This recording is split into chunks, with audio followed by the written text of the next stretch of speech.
Assalamualaikum warahmatullahi wabarakatuh.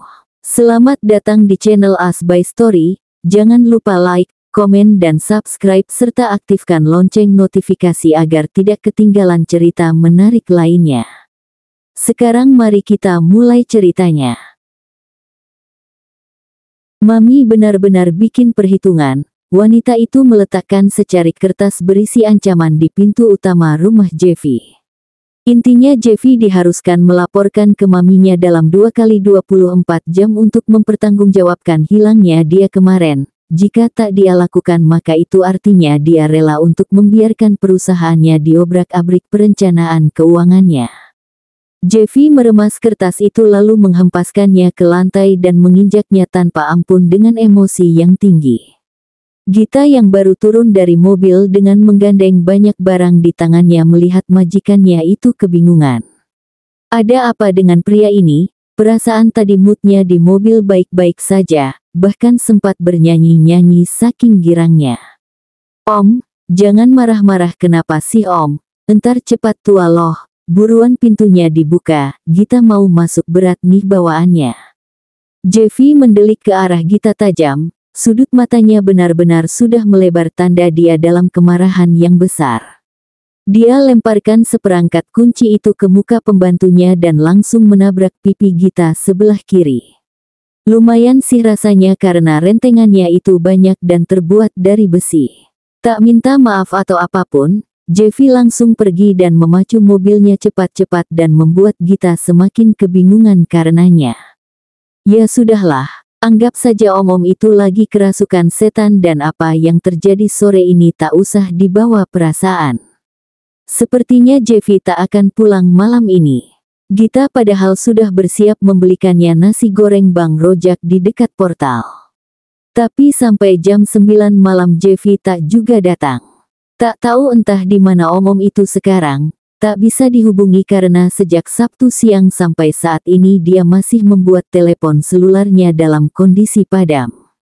Gita sepertinya harus naik ke ranjangnya lalu berdoa dan tidur secepatnya.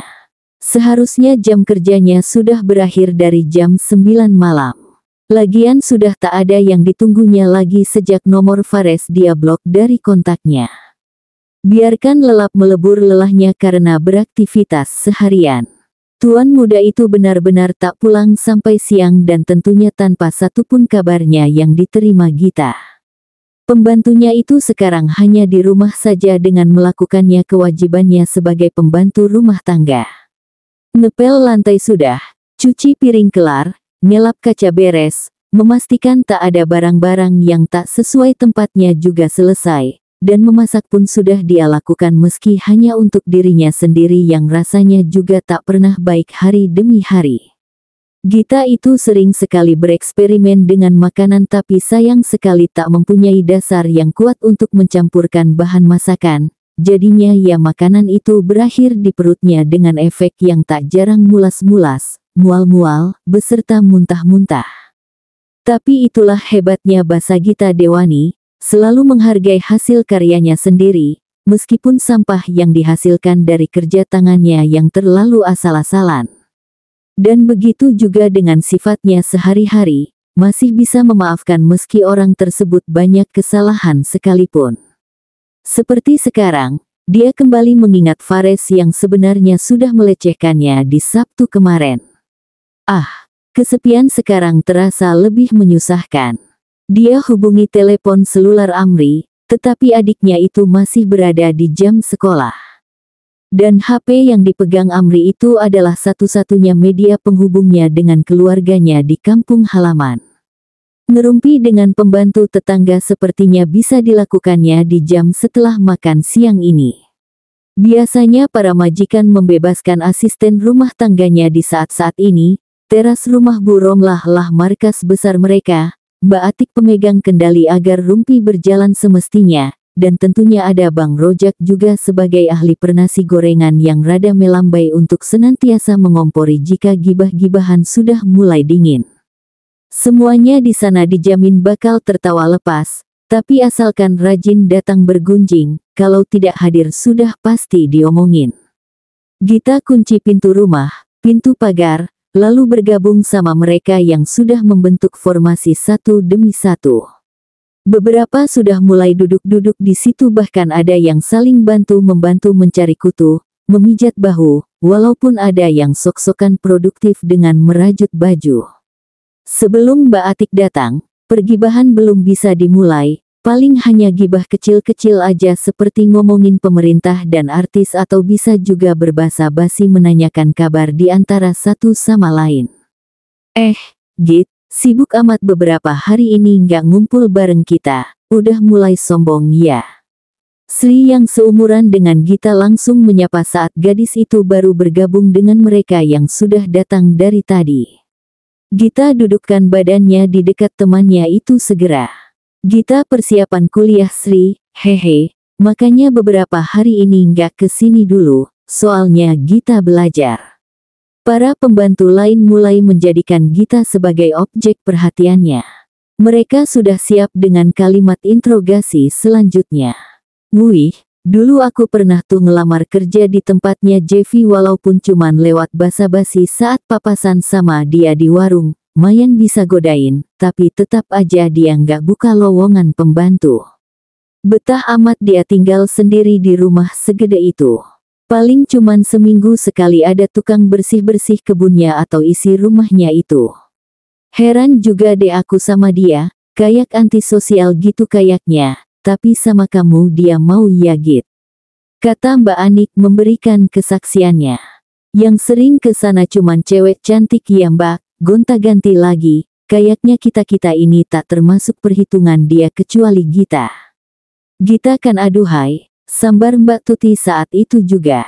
Gita malu-malu, lagian dia tahu bukan itu yang membuat Jeffy mempertahankannya, apalagi kalau bukan karena hutang budi pada ibunya. Git, udah mau nikah nggak sih majikanmu yang super tampan itu atau bakal jadi bujang lapuk selamanya? Tanya Sri. Insyaallah dalam waktu dekat Sri, soalnya udah dijodohin, semoga aja berhasil.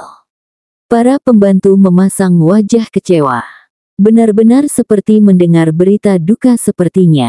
Andai aku kaya ya Git, pasti udah kupermak mukaku dan kugoda Jeffy biar dia jadi suamiku, ujar Mbak Anik sambil berkhayal. Gita sebenarnya merasa aneh kenapa banyak sekali pembantu di sini yang selalu menjadikan Jeffy sebagai trending topik pembicaraan. Sesekali ngomongin BTS comeback kek, drama baru Lee Min Ho kek, atau lagu baru Blackpink kek, masa omongan mereka Jeffy lagi. Menurut Gita, omong itu gantengnya juga kalah dibanding artis Korea. Tenang Nick, Jeffy itu masih milik kita semua, aku yakin dia nggak bakal nikah-nikah sampai kapanpun juga. Dia hanyalah milik dari fantasi kita-kita semua. Ucap Mbak Tuti menenangkan para penggemar Jeffy. Hufet, Gita tak berminat sepertinya, kalau omongan mereka Jeffy lagi dan Jeffy lagi. Git, selama di rumah dia, kalian ngapain aja sih? Tanya Mbak Anik ingin tahu. Darah Gita terasa akan berhenti mengalir, napasnya benar-benar terasa tersangkut di tenggorokan. Ya biasa pembantu sama majikan aja Mbak, hehe. Pembantunya, pembantu apa dulu nih Git? Ikut muasin di ranjang juga enggak? Ujar Sri menggodanya. Selaksa peristiwa langsung bermunculan di benak Gita seketika itu juga, rasanya saat ini bercandaan Sri itu sudah seperti tuduhan dan Gita pun tak sanggup mengelakkannya. Enggak kok. Kok gugup amat kamu Git, emang udah ngapain aja? Interogasi Sri. Aku nggak ngapa-ngapain kok, bentar ya aku pulang, lupa matiin kompor. Gita bangkit dari duduknya di teras, lalu kocar-kacir berlarian ke rumahnya. Dustanya sudah menyelamatkannya dan dia tak akan kembali lagi ke sana sampai besok hari tiba. Menunggu mereka lupa dengan topik saat ini. Laut tak kering, gunung tak kempes, lembah tak tinggi, tapi fix hari ini Jeffy sedang pusing 7 keliling. Perjodohan ini benar-benar tak bisa dihindari karena aset papi yang berada di perusahaannya itu bisa ditarik kapan saja jika dia berniat untuk lari. Sudah cukup dengan kerugian akibat kerjasama antara perusahaan ayah Aluna dibatalkan, jangan sampai sokongan papi Jeffy juga terpaksa ditanggalkan. Bisa gulung tikar lama-lama usaha travel itu karena kekurangan modal, apalagi mereka merencanakan menambah armada lagi untuk bulan depan. Suram, sesuram langit yang tertutupi awan gelap sore ini. Jeffy mencari cara untuk melepaskan stres dengan berkomunikasi dan meminta saran dari teman-temannya, tapi handphone pun dia lupa letaknya di mana. Yang pasti memang dalam kondisi padam. Tapi dia curiga jika HP tersebut ketinggalan saat dia dan Gita liburan. Jeffy perhatikan kendaraan yang berlalu lalang di depan rumahnya dari balkon lantai 2. Sialan amat emang, tanda-tanda bantuan yang datang pun kini tak terlihat, sejauh mata memandang hanya ada ketakutan tentang perjodohan. Itu saja yang diulang-ulang.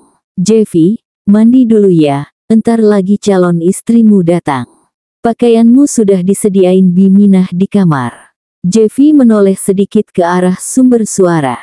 Lalu kembali berkata dalam hati, ini tak akan berhasil bagaimanapun juga. Pilihan Mami selalu kacau dan tak berbobot. Jeffy. Mami Jeffy mengeras karena merasa omongannya tak ditanggapi. Iya Mi, marah-marah aja, entar lepas loh tuh benang yang Mami tanam kemarin. Iya Jeffy mandi. Bagi Tresna, Jeffy selama ini masih kekanak-kanakan meskipun secara usia dia sudah sangat matang.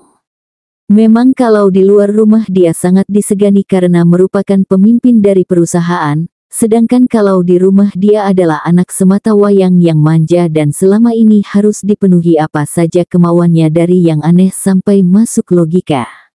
Tresna berinisiatif kaling-kaling dengan calon besannya yang sudah dalam perjalanan ke rumah ini.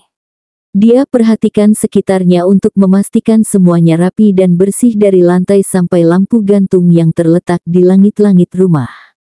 Jangan sampai kayak rumah Jeffy yang sempak dan BH dekat jendela, ditambah masih banyak debu yang berseliweran di mana-mana.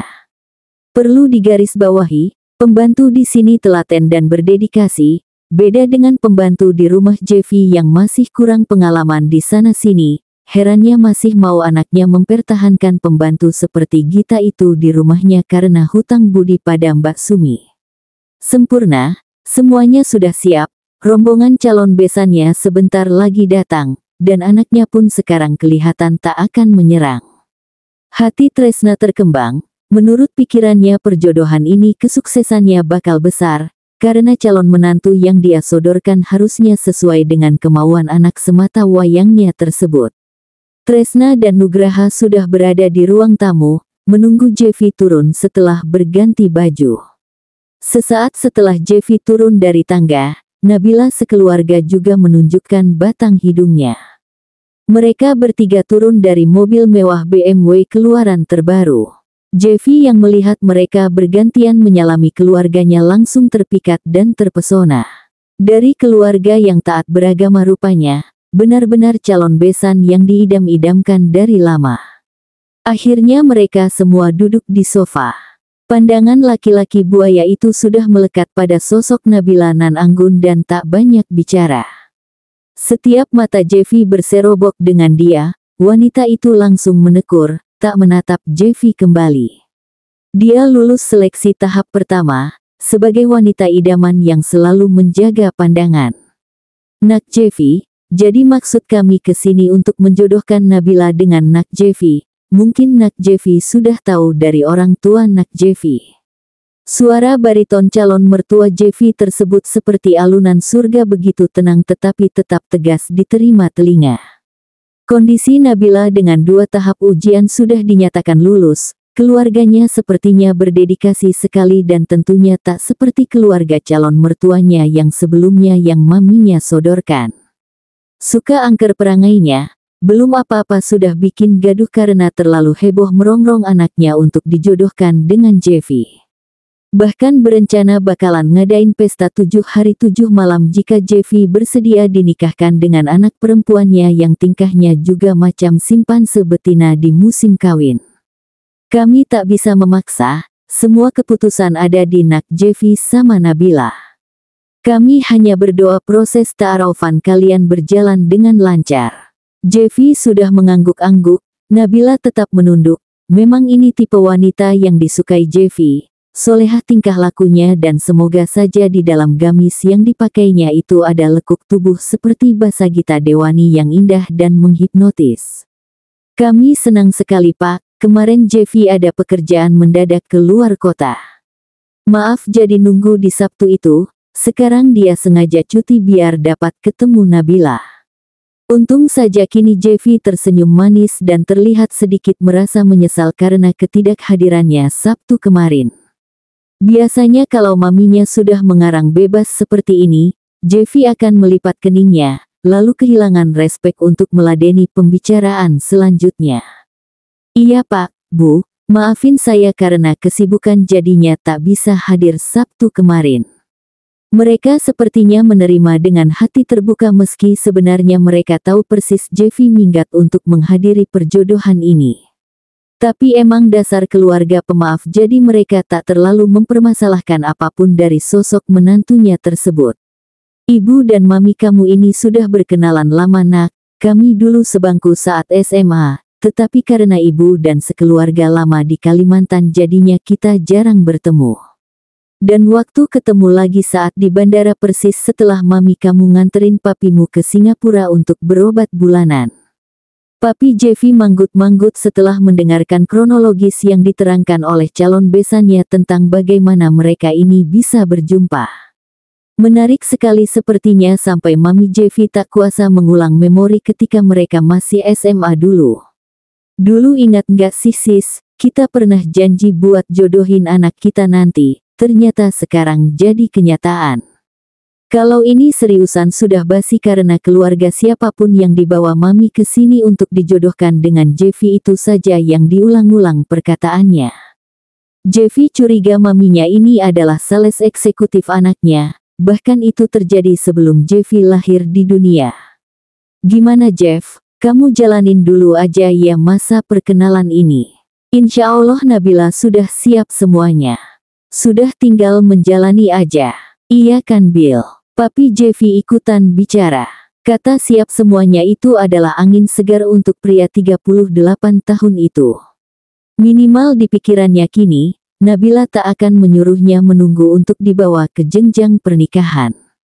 Akhirnya kesampaian juga niatnya untuk mengobok-ngobok perawan meski kalau dilihat dari umurnya Nabila sepertinya sudah 30-an.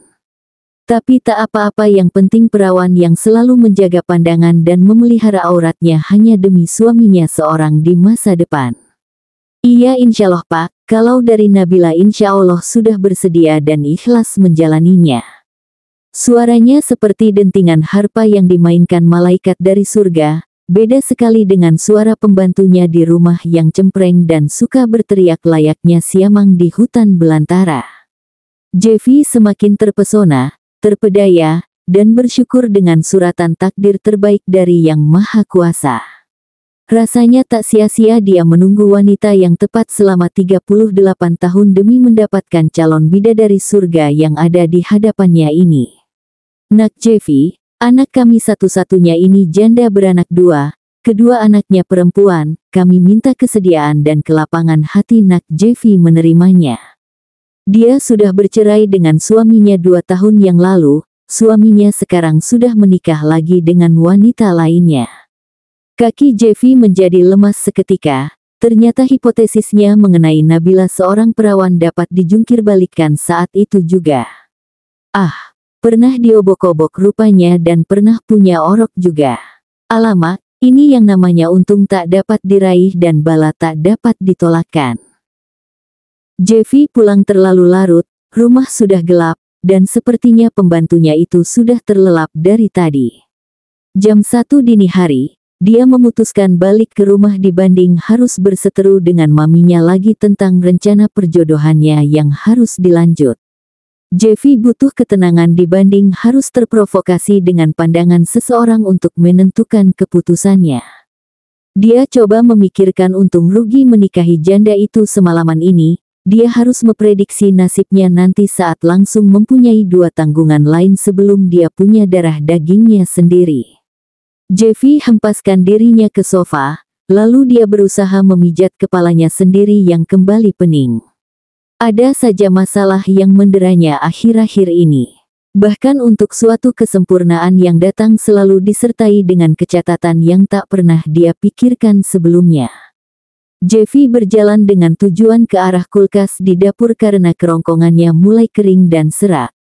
Rencananya, dia mau ngambil air dingin untuk pereda haus. Dia nyalakan lampu satu-satu sampai menuju tempat tersebut. Satu hal menarik perhatiannya yakni kamar pembantu di sayap kanan dapur yang terlihat gelap tanpa cahaya lampu. Jarang-jarang Basagita mau tidur gelap-gelapan tanpa satupun penerang. Kerongkongannya sudah basah oleh air dingin, sekarang dia penasaran dengan keadaan pembantunya setelah ditinggal lebih dari 1,5 hari. Dia dorong kenop pintu yang sudah rusak di kamar itu, dia nyalakan lampu, dan ternyata tempat itu kosong tanpa satupun manusia yang ada di situ. Gita kemana? Tak mungkin pembantunya itu tidur di ruang lainnya. 6 kamar lain selama tak dihuni, spray beserta selimutnya sengaja tak dilekatkan agar tak berdebu, dan beberapa kamar juga dikunci sampai ada penghuninya yang baru. Tapi ada satu petunjuk ditemukan Jeffy di atas meja kamar pembantunya itu, berupa satu kertas berwarna yang ditulis dengan tinta berwarna biru. Om, Gita pulang dulu, soalnya nenek sakit. Gita izin ya Om untuk beberapa hari ke depan. Gita udah chat Wa Om dan Mama Om tapi sayangnya tadi pada checklist 1. Pamit ya Om, see you. Jeffy membaca satu demi satu kata-kata itu untuk memastikan kembali jika dia tak salah mencerna. Dia buka pintu lemari kamar ini. Benar ternyata, gadis itu pasti sudah pulang dengan membawa beberapa barang-barangnya yang dimasukkannya dalam satu tas besar. Nekat juga, perjalanan darat saja ke tempat Gita bisa dihabiskan sehari semalam. Mungkin dia naik kereta, dilanjutkan dengan bis untuk mencapai kediamannya. Lagian naik pesawat pun percuma, memang lebih cepat 8 jam sih tapi tetap saja hitungannya harus transit 1 kali, dan nyambung dengan bis antar daerah lagi 2 kali, dan Jeffy yakin juga Gita tak punya cukup uang sebanyak itu untuk naik sarana transportasi udara. Sepi juga rasanya menunggu besok hari. Jeffy baringkan dirinya di kasur pembantunya ini. Berharap pagi cepat datang dan dia bisa melupakan kecemasannya sekarang dan larut lagi pada kesibukan besok hari. Pria berkemeja putih bersih itu sedari tadi tampak gelisah. Dia duduk sambil memutar-mutar pena dan menggerakkan kursi putar itu ke kiri dan ke kanan. Maminya baru saja menelepon ke nomor kantor, memberitahukannya jika Nabila akan datang sebentar lagi ke sini untuk menemuinya. Jeffy aslinya tak siap, tapi demi usaha travelnya ini bisa bertahan lama dengan sokongan modal orang tua, terpaksa dia iakan dan bersiap dengan penyambutan. Penyambutan seperti apa sebenarnya yang harus disiapkannya kini? Nabila tak akan suka dengan setangkai mawar yang digigit seorang pria yang memakai kemeja yang kancingnya dibukakan 3, dan tipe seperti dia juga tak suka dengan tas mewah dan seperangkat lingerie di atasnya sebagai sogokan agar dia memakainya untuk bercinta pada kencan pertama.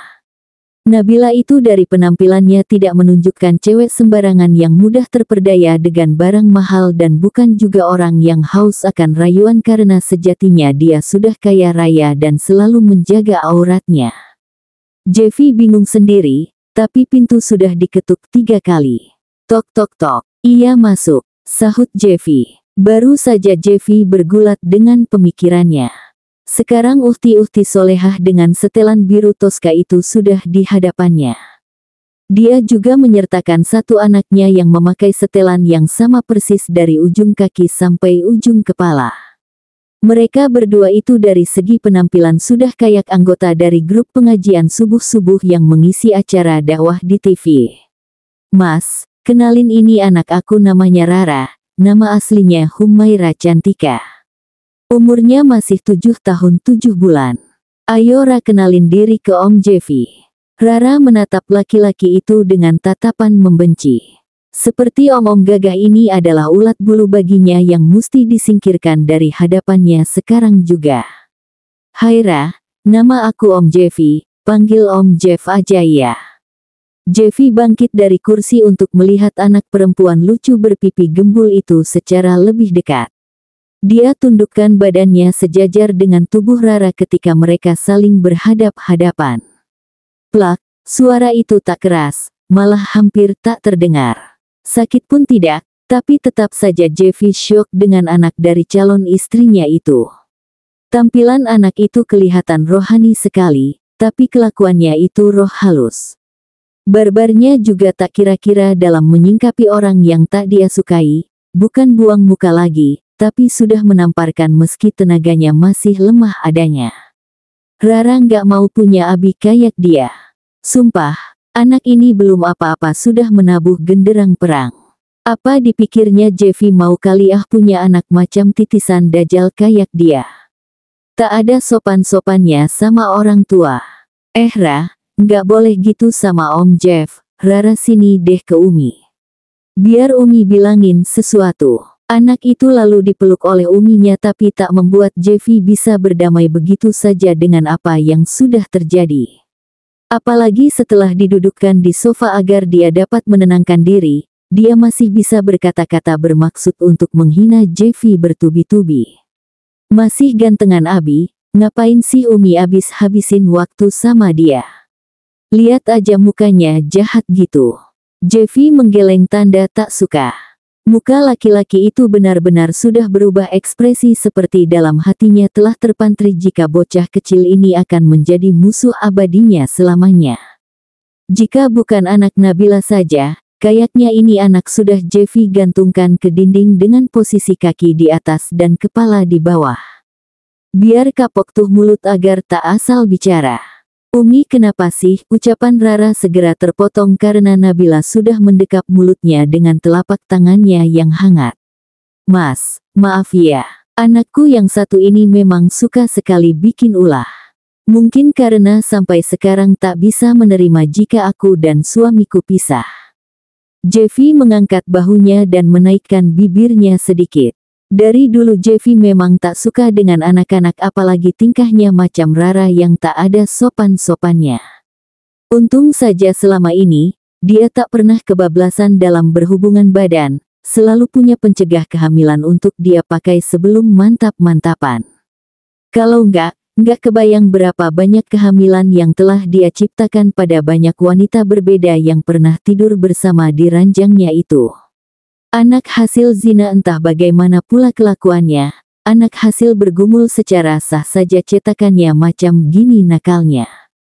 Mas, aku minta maaf ya, Ayora minta maaf ke Om Jeff.